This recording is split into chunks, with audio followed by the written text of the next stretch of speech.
What's going on, guys? It's Greg here, aka NYPrepper. It is Thursday, January 16th, 2025, and I have some breaking news to share with you guys. Right now it is 23:31 Eastern Time here in the United States, and we have some major breaking news coming in from overseas and from here at home.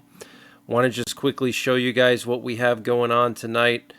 So here we have a U.S. Navy recon drone and a U.S. Air Force recon plane patrolling the waters around Taiwan. You can see the recon drone just to the north of Taiwan and the Taiwan Strait, and then the U.S. Air Force rivet joint just to the south of the Taiwan Strait. This is very unusual. So we got one to the north, one to the south, collecting info and intelligence on what's going on over here in the Taiwan Strait, keeping an eye on the Chinese mainland. What's very concerning is this rivet joint is flying east to west, and that means that it's actually looking north and south because they have side-looking radars and side-scanning technology. So when they're flying east to west, it means they're looking to the north or south. So that means that this plane is looking towards the Kinmen Island area and towards this coastal section of China opposite of Taiwan. Okay, we've heard numerous reports that China is amassing a large fleet of unmarked cargo vessels that can be used as troop transport ships, okay, and also barges to transport tanks and different things like that. So something's definitely brewing over here around Taiwan. Very, very concerning. And earlier today, we had more sub hunters off the coast of Florida. We had 2 sub hunters off the coast of Florida. Yesterday, we had also 2 or 3, as well as the day before. We also had a nuclear bomber airborne over Louisiana. So our nuclear forces are still on very high alert from last week's Skymaster event on Wednesday. And here we have the 2 sub-hunters off of Florida flying really low.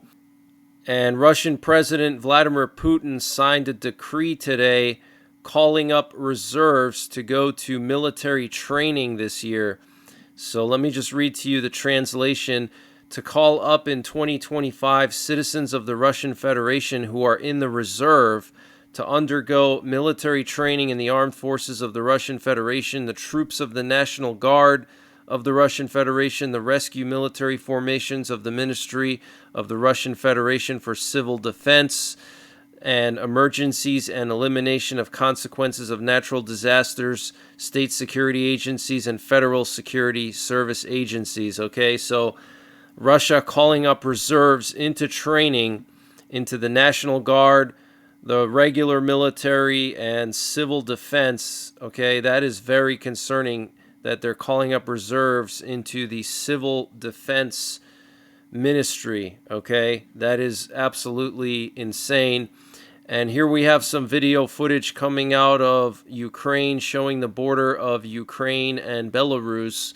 And you can see here that Ukraine has piled up boulders and debris here on this road that goes like towards the capital of Ukraine, Kyiv. Okay, this road heads south from Belarus towards Kyiv. So it looks like Ukraine is concerned about another invasion from Belarus. Look at that dog sitting there on that fighting position there. There's actually a bunker there. That's pretty funny.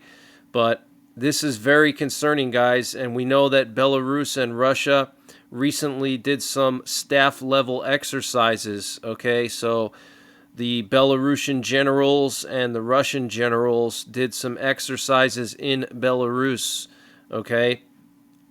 And Egypt is reportedly violating the Camp David Accords after photos emerged showing Egypt's deployment of hundreds of armored vehicles and tanks near Rafah. And here we have one of those pictures. And the Israeli Security Cabinet is going to vote tomorrow on the latest ceasefire deal Okay, Prime Minister Benjamin Netanyahu has still not ratified this ceasefire deal. And then over the weekend, there's going to be a larger vote in the Israeli parliament. So we're going to have to wait and see if Israel adopts the ceasefire or not. And the UK may send troops into Ukraine, according to the British Prime Minister Keir Starmer. When he visited Kyiv today, he said that the UK will play a full part in peacekeeping efforts in Ukraine. The British Prime Minister Keir Starmer said he had discussed the possibility of deploying peacekeeping troops to Ukraine with President Vladimir Zelensky during their meeting in Kyiv. And he also signed a 100-year partnership treaty with Ukraine covering a number of areas, including defense, energy, and trade. Okay, so a 100-year partnership. And he was talking with Zelensky about deploying troops into Ukraine, peacekeeping troops. Okay, we know that France has already done exercises to protect the capital of Ukraine. Thousands of French Special Operations Forces practice defending Kyiv. Okay, so it looks like NATO is preparing to deploy troops into Ukraine. And the Slovakian Prime Minister Robert Fico might meet with Ukrainian President Zelensky in the next few days. He told journalists on January 16th, "We are looking for another date, which should be in the next few days," Fico said when asked about a potential meeting with Zelensky. So we know that Fico doesn't like Zelensky or Ukraine, and Zelensky does not like Fico because Fico is good friends with Putin. So this is actually good that they're going to be meeting and talking face to face, especially because of the energy situation with the gas contract that expired from Russia. So Slovakia now doesn't have Russian gas. They have to get it from somewhere else. And Ukraine said they will not allow Russian gas to transit through their territory anymore to European countries. And Ukraine will not abandon NATO membership nor accept alternative options, said Ukraine's foreign minister today. And NATO's Military Committee Chair Admiral Rob Bauer stated at a press conference in Brussels today that there are no indications Russia is preparing for peace. As a result, NATO member states must strengthen military cooperation with partners and enhance support for Ukraine. He said Russia's war against Ukraine has global repercussions and there are no signs that the Kremlin is preparing for peace. Putin has put the Russian economy on a war footing, and Russia is cooperating more and more closely with China, Iran, and North Korea. This requires a united, strong response. That is why we are investing more time and energy in military cooperation, interoperability, and exchange of knowledge and expertise with our partners. Okay, so very interesting. That's the top general for NATO, okay, saying that Russia is not ready for peace, that they're on a war footing, and they're strengthening their alliances. And NATO scrambled Norwegian F-35s stationed in Poland for the first time ever to protect Polish airspace during a Russian attack on Ukraine on January 15th, the NATO Air Command reported on X. And we were actually covering that attack live. If you remember, that was 2 nights ago, and we were covering the strikes, and also there were some NATO planes airborne in Poland. Well, it looks like NATO scrambled F-35s for the first time to patrol Poland's airspace. Russia attacked Ukraine using cruise and ballistic missiles on January 15th, targeting critical infrastructure in several oblasts. Ukrainian forces shot down 30 missiles and 47 drones. This is the first time the Norwegian jets have scrambled in the active air defense of Polish airspace, demonstrating Allied commitment to NATO's eastern flank, the statement read. Poland announced on the same day that it was scaling up its air force due to Russia's mass attack on Ukraine, with additional pairs of fighter jets deployed and ground-based air defense and radar systems on high alert. Russian drones and missiles have previously entered Poland's airspace during attacks on Ukraine. However, Polish allies advised the government to exercise restraint when dealing with unidentified airspace violations, according to Polish Prime Minister Donald Tusk. Most Poles believe the Polish military should shoot down Russian drones that enter Polish airspace during aerial attacks on Ukraine, according to a survey published on September the 1st by Polish newspaper Rzeczpospolita. Polish Foreign Minister Radosław Sikorski said in September that Poland and neighboring countries to Ukraine are responsible for protecting their own airspace despite NATO's opposition. Wow, so very interesting. But 2 F-35s scrambled into Polish airspace, and Ukraine's President Volodymyr Zelensky met with the Italian Defense Minister Guido Crosetto in Kyiv today to discuss Italy's ongoing military assistance to Ukraine. Zelensky and Crosetto discussed defense support and security guarantees for Ukraine, the presidential office said. Topics addressed included bolstering air defense systems, training Ukrainian personnel in Italy, and joint defense production. The president highlighted the importance of investing in Ukraine's defense industry, particularly drone production. So, very interesting. And recent reports of recurrent drone sightings over the Francis Gabreski Airport in Suffolk County, Long Island, have led local law enforcement officials to explore advanced technology solutions for identifying the operators of these unidentified aerial vehicles. The frequency of these drone sightings has been notably high in recent weeks, particularly in sensitive areas, including runways and restricted airspace. As a result, investigators have engaged the services of D-Drone, a sophisticated detection system that employs radars, cameras, and artificial intelligence to accurately locate drones in real time.